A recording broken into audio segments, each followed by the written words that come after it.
What's up, everybody? Welcome back to the College Loop Podcast, episode 58 of the College Loop Podcast. Just me in the studio today, Dylan Larck at you boy the tank on Twitter, where we've had a pretty substantial amount of news in the past week, and a lot of it has been very, very good news for the Auburn Tigers. And to start out, before we get started, just let y'all know, make sure to like, comment, and subscribe if you're loving the content thus far. I'm trying to implement something along the lines of a question of the day. Like if y'all leave comments in the video, we will definitely take a look at them, and maybe your comment could end up on the show, or at least the very next show, as it stands. But yes, if you have been paying attention, if you've been on social media whatsoever, you have realized that little hair fell in my mouth. That Auburn has picked up their quarterback. I don't want to say of the future, of at least the next 2 years, in quarterback Payton Thorne from Michigan State. And yeah, overall, I think if everyone is I think everyone's in agreement with the fact that this guy probably is the best quarterback that Auburn could have gotten, at least in this portal period. And I think that overall, I think this is the guy that Hugh Freeze has probably wanted for a long time. Uh, as soon as and I mean as soon as he entered the portal, I think Hugh Freeze saw his skill set, saw what he brings to the table, and I would assume as soon as he hit send on that enter the transfer portal, as long as that as soon as that went through, I'm sure Hugh Freeze was right there ready to recruit him and get him close to the plains, and that's why he committed as soon as he did. He saw Hugh Freeze has planned for him and what he wants to do with his offense, and that Payton Thorne is going to be the focal point of this Auburn offense next season. And is looking at his stats as I'm trying to pull him up. He had a bit of a down year from his 2021 campaign, but overall, it's a quarterback that doesn't make a lot of mistakes, and he's not gonna show out with his arm, his throw power, and that's not what Auburn really needs. And we've seen the past where Hugh Freeze had quarterbacks that have done very well being gamblers. We've seen that a lot with Chad Kelly, Bo Wallace, both come to mind very quickly.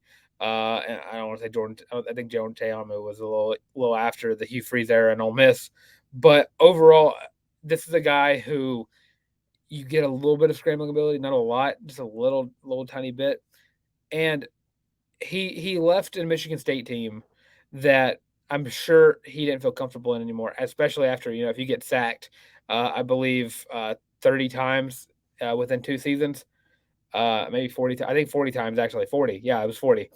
If you get sacked within 40 times of just 2 seasons, I'm sure you're really excited to find out that as soon as you leave, someone is ready to pick you up, and a team like Auburn, who has spent the entire offseason trying to fix that offensive line, and they've done that. Gunnar Britton, Dylan Wade, Isaiah Miller, Connor Liu, Avery Jones, just all these new names that are just piled in for this offensive line, and it looks like Payton Thorne liked what he saw, and he liked it pretty quick.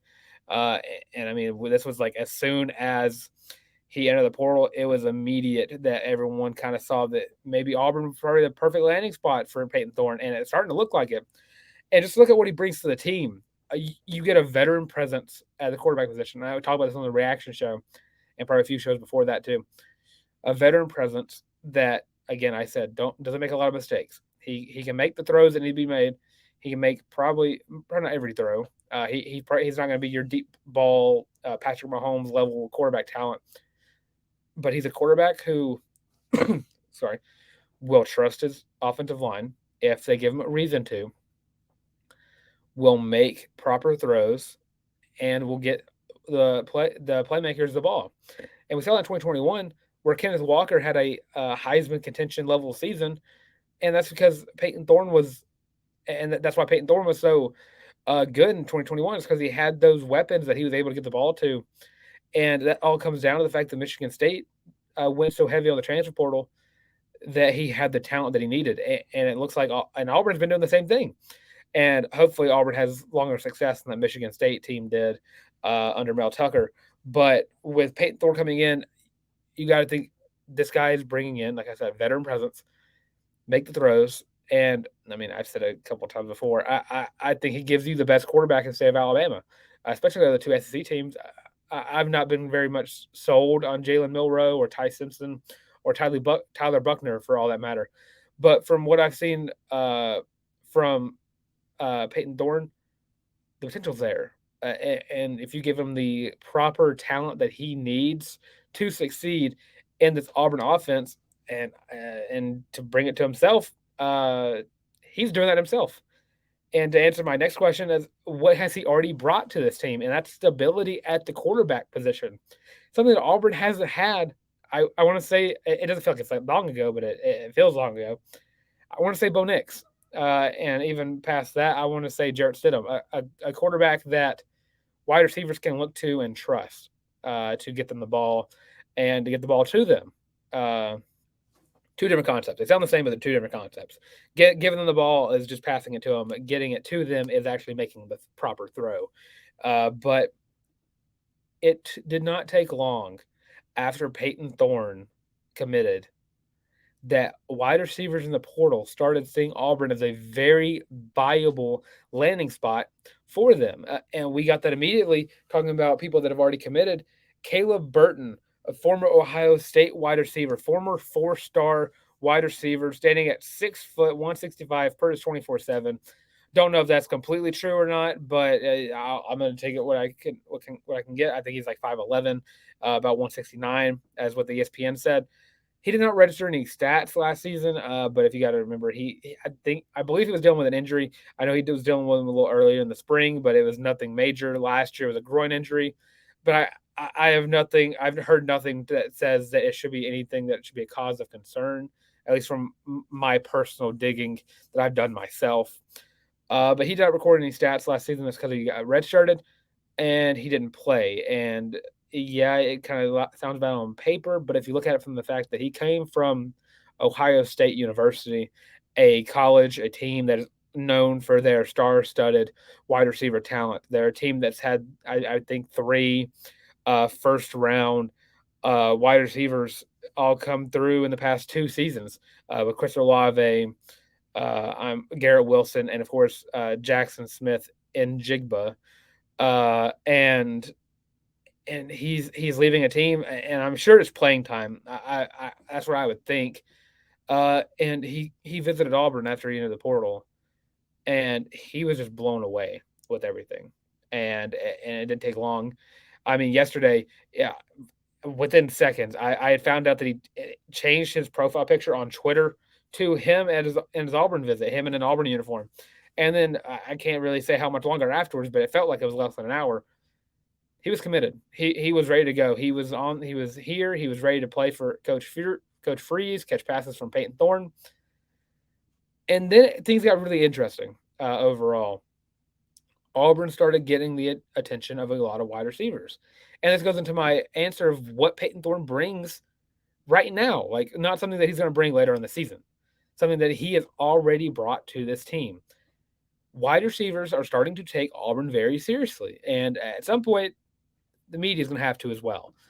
So looking at wide receivers that Auburn has gotten the attention of, I believe starting off with Montana Lamonius Craig, per On3, has been crystal balled to come to the Auburn Tigers. Last season with Colorado, he was one of their better receivers, 23 catches, 359 yards, 3 touchdowns, 15.6 yards per catch. Also was the spring game MVP like a few weeks ago for the first inaugural spring game for Deion Sanders. And he popped off, and then he immediately entered the portal. And it was part of the mass exodus that happened over the past couple of weeks with Colorado. And it seemed like Auburn was kind of on him right away. You saw what he did at the I don't know if it's called C Day, but Colorado spring game. It got everyone's attention because you're like, okay, Colorado has a very serious receiver with Montana. Then he enters a portal, and very soon afterwards, he was on campus at Auburn. I think it was like a week or so afterwards, uh, and uh, and he was also just blown away with what he saw. And I think it goes to Hugh Freeze's credit as to what he is telling these wide receivers. Hey, we're looking for our quarterback, and when we find one, you're going to want to come to Auburn. And what we've seen is, yeah, they want to come to Auburn. Once Auburn got Payton Thorne, uh, Montana crystal balled to Auburn per on three. Again, don't take it with a grain of salt. He's just got the crystal ball. He's not committed. Auburn's commitment of Caleb Burton. And then all of a sudden, Keon Coleman, the Michigan State receiver from last year, who Payton Thorne really loved last season because he led Michigan State in wide receiver with receiving yards, 58 catches, 798 yards, 7 touchdowns, 13.8 yards per catch. And you think something you're going to really love about Keon Coleman, besides the fact that he also plays basketball, which I don't know how much he's actually going to play basketball for the Tigers, but he is 6'4", 210 pounds. 6'4", 6'4". A guy who has almost hit 1,000 receiving yards, something Auburn has not seen in forever. And I mean, the closest we've ever gotten was, I think, like Sammy Coates or uh, Darvin Adams getting very close to hitting it with the 900 and like 90 something. Got really close to it. And you got a guy right now in Keon Coleman who almost got 800 yards on a very bad Michigan State team. And I say bad, not healthy. Offensive line was garbage. Defense was not the greatest. A team that had a falling of grace, really, from their 2021 campaign. But Keon Coleman is scheduled to visit. I believe he was visiting this weekend. If not, it's next weekend. I'm not sure on the day. It's all weird. Once someone says like visiting in the weekend, I think he visited this weekend. He also had another guy that he was visiting with as well that I'll get to in just a quick second. But yeah, you looking at a guy alongside Montana and alongside Caleb, who are taking Auburn seriously again. I can't stress that. I'm repeating myself. I know I am. I'm well aware. I will do it till the day I die because this is something that I'm not used to seeing, especially wearing this team, a team that wide receivers want to come to. Auburn's not been known for their wide receivers in the past. I believe Darius Slayton was one of the better ones Auburn's ever had. I don't say ever, has had in the past decade, really. And of course, you had Sammy Coates and a few other guys here and there but then you also had the bulk of talented guys who came through the program who just didn't work out. But now you have Montana Lamonius Craig, which I'm going to say his name all the time. It's a cool name. Honestly, I would not mind getting his jersey that would just say Lamonius Craig. I would get a jersey of him that just said Lamonius Craig because that's just the coolest name ever, really. But yeah, Keon Coleman scheduled to visit. Another guy scheduled to visit. And I am terrified that I'm going to butcher this name. Jair Shorter. I'm going to stick with that. If anything, I'm just going to call him North Texas wide receiver Shorter. Another guy, 6'2", 218. And I'm pretty sure he also led North Texas in receiving yards. And as I'm just going to keep talking about the fact that how huge it is, he didn't lead them in receiving yards. He was second by only like 50 yards. But yeah, for what he lacked in leading them in receiving yards by 50 yards, he actually led them in touchdowns with 11. And yeah, you're looking at like it's North Texas. It doesn't matter if it's North Texas. You have a guy who can score.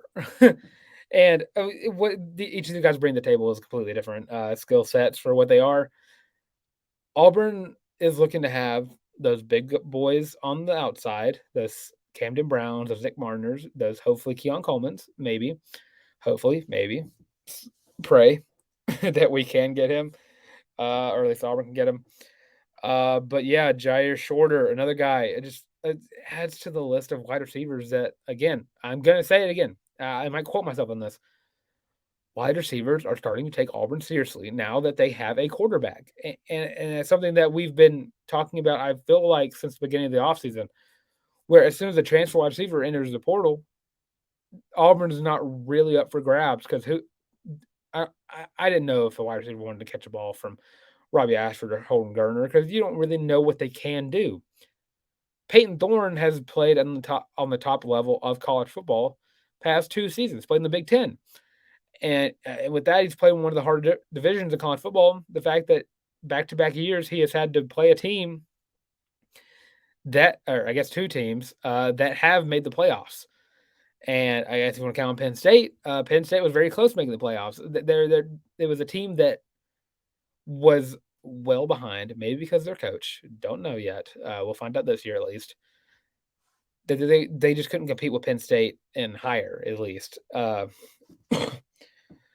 now I can confidently say he's on a more talented team, a team that gives him a Jarquez Hunter, Brian Battie, Damari Alston, and a Jeremiah Cobb at some point. And then you're also bringing in Caleb Burton, a wide receiver prospect who I don't think is going to start because he probably needs to develop a little bit. That's probably why he didn't play at Ohio State for the most part, besides the injury, of course.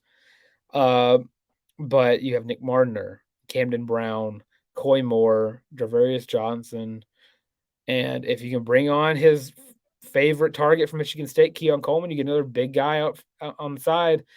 And I mean, Jair Shorter would be cool, and so would bringing in a guy named Montana Lamonius Craig. And it just goes to show just the sheer talent that Hugh Freeze has set himself up to go grab. And like him or not, you can't disagree with the fact that he has completely turned around what Auburn football was from 6 months ago, and he is taking recruiting more seriously than any coach that I think I've ever watched in my lifetime of watching Auburn sports. And I don't think I'm wrong in saying that. Uh, and whether you might think Tommy Tuberville is probably a better recruiter, as far as I stand right now, Hugh Freeze is a bloodthirsty shark. And as soon as he sees a transfer portal target, he is running and gunning his way to go get anybody that can help this Auburn team. And he's been doing that thus far. He got us a quarterback. He got a wide receiver. He's probably going to get more wide receivers. He got an offensive line, and so on and so forth. But to continue, another transfer portal sport that is a little hot right now. Men's basketball news has been a little slow, but you know what? Huge shout out. I probably should have said at the beginning of the show because I just saw it everywhere. Alan Flanagan, Jay Will, and Leor Berman. I don't think I hope I'm not missing anybody else. All graduated day. I'm sure there's probably other graduates out there that I missed, but Auburn basketball's social media accounts beat everyone to it on my feed. They're the only ones I saw. But yeah, congratulations to everybody that graduated. It's past yesterday at least. I know people graduated only on yesterday. Yeah, I'm tired. But yeah, congratulations to everybody that graduated. But to talk about men's basketball and a potential pickup, Matthew Cleveland, the Florida State guard slash forward. I want to say forward all the time because he's 6'7". But yeah, he's listed as a guard. 6'7" guard, Matthew Cleveland, Florida State, averaged 13.8 points last season for the Seminoles. Entered the portal, and it's been a little bit of a, I don't want to say grudging process, but it has felt like one, where we have learned that Auburn is in his top three. It's Auburn, Missouri, and Miami. And one of those affects Auburn a little bit more than the other. Well, I guess two of them affect Auburn a little bit more than the other one, being if he goes to Missouri, he's going to have to play Auburn. But he commits today as this is coming out Sunday. And it begs the question. I don't know how confident I'd be in Matthew Cleveland choosing Auburn. I'd be a little wonky, and I'd fear being wrong if I did try to crystal ball him to Auburn. But I would say I do like Auburn's chances a little bit. And if I'm wrong, call me stupid in the comments. I'll allow it. I won't flag anyone's comments for calling any of us dumb or anything. But it's just me here. So if he doesn't commit to Auburn, you can call me dumb. If anything, I'll do a reaction. I'll do a live reaction where y'all can just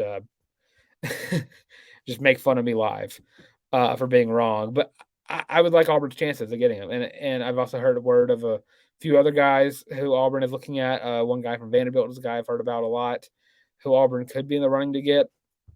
But overall, just keep an eye out for that happening. We'll definitely have a post up about it if he does commit to the Tigers.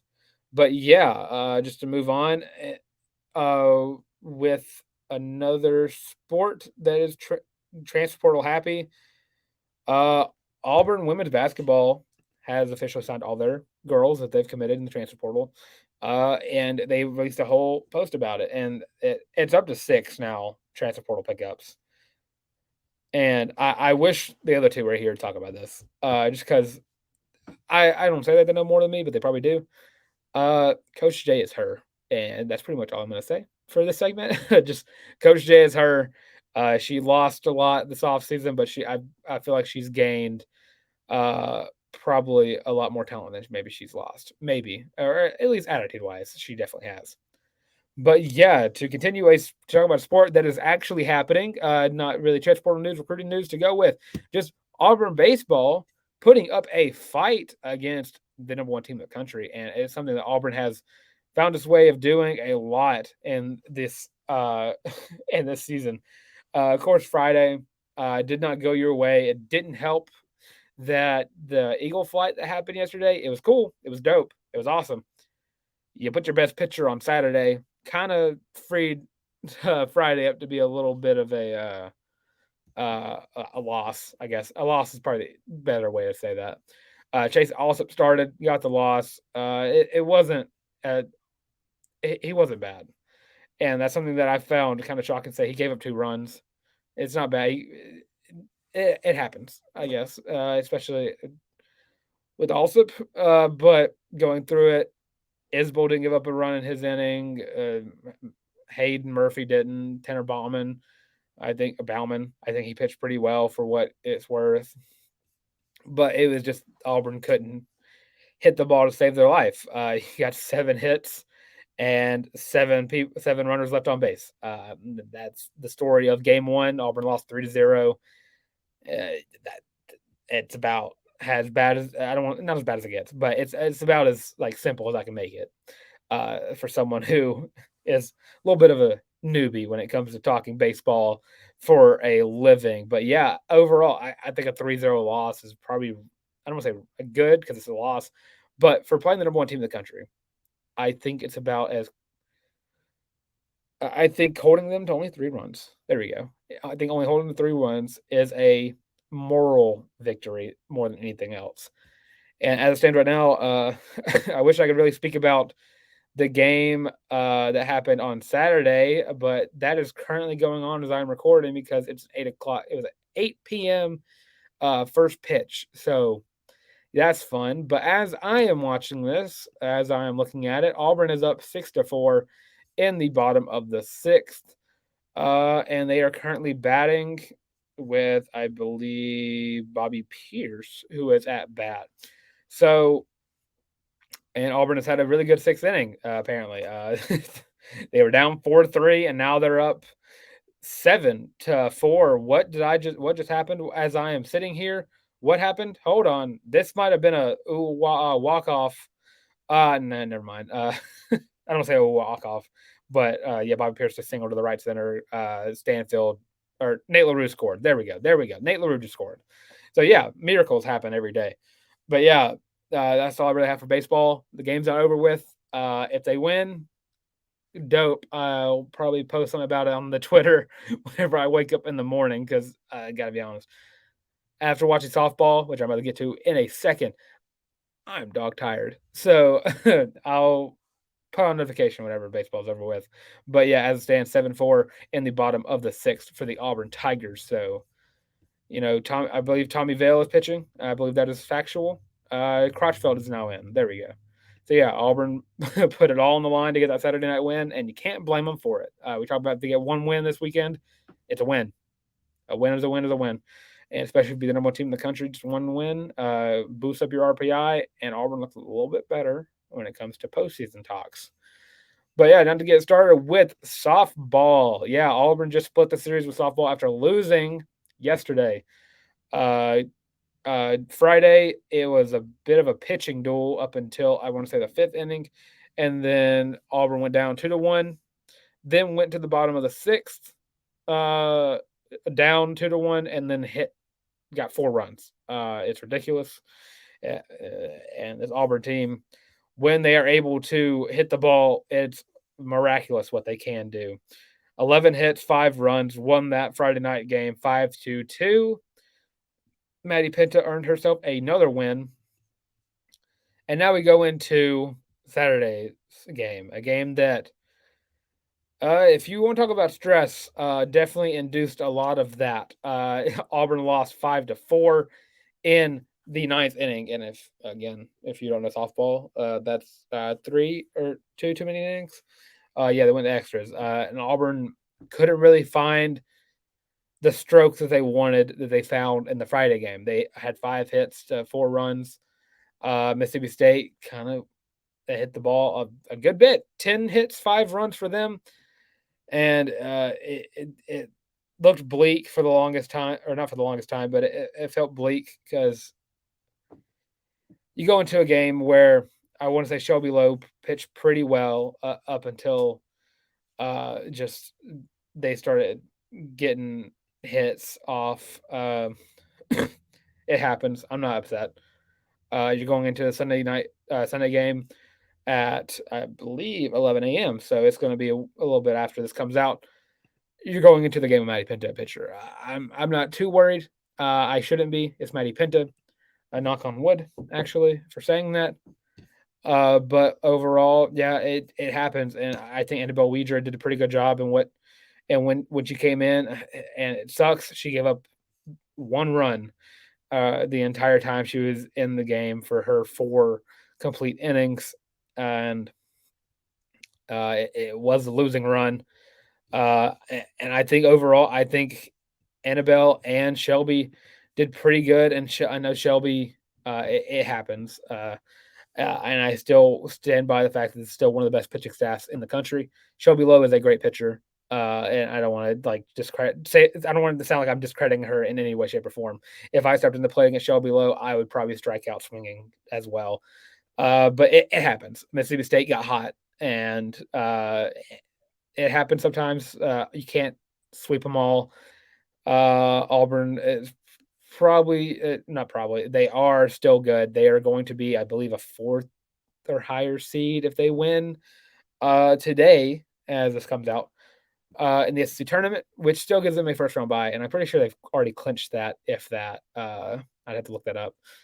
But yeah, it's all good news for the Tigers in softball. No matter what happens, they're still going to get a first round bye.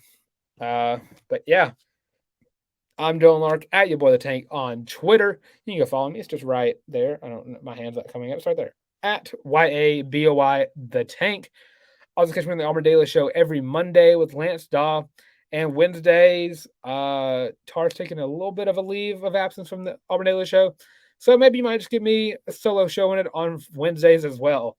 So if you love me talking to myself to y'all, well, strictly just a one-way conversation to y'all, go check out the Auburn Daily Show on Wednesday, and of course, I guess just rewatch the show too if you like that, and go watch other shows that I've done by myself. Don't want to come out salty. Yeah, the shows I do by myself tend to do really well. So it's just proving to me and my ego that I am the favorite of the 3. So thank you all. Make sure to go like, comment, and subscribe. Ask questions about what you think about Auburn or anything Auburn related. If we like the question, if we think it's a good question, we'll bring it up on the show. It'll be a nice level of conversation to get some ideas sparking on this very, very it's sometimes small-brained group of individuals that run this podcast. Couldn't be me, possibly me. But yeah, follow College Loop literally everywhere. That's Instagram, TikTok, Facebook, and Twitter. No MySpace. Sorry, told y'all. 1,000 subs. We'll get a MySpace. But yeah, also listen to us on Apple Podcasts, Spotify, Google Podcasts, Amazon Music. Thank y'all for 200 subs. Again, I will be doing my TikTok dance at some point. I'm trying to find the right one. They're not popping off right now. But yeah, with all that being said, this has been the College Loop Podcast.